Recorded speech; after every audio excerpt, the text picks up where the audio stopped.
জান্নাতুল বাকিতে বিশ্বনবীর অসংখ্য সাহাবা ইজমান শুয়ে রয়েছে, ওদের কবরের উপরে একটা পাথর।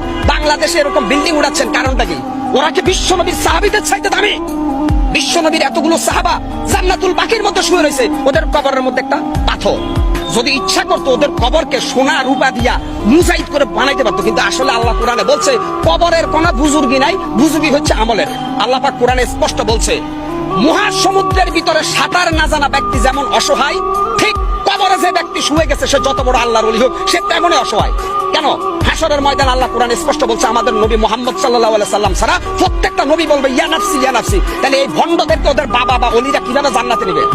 এই বেটা গাঁজাখোর, বেটা বদমাইশ, কোরআন নাই, হাদিস নাই, ফরকালের চিন্তা নাই, আইসাই কয় আমরা মাজারের ভক্ত। ওলি তোমরা মাজার ভক্ত, মাজার পূজারী, ওলিদের ভক্ত না। তোমরা শাহজালাল, শাহপরান, আব্দুল কাদের জিলানের অনুসারী না, তোমরা শয়তানের অনুসারী। ৯৬ ভাগ মুসলমানের দেশে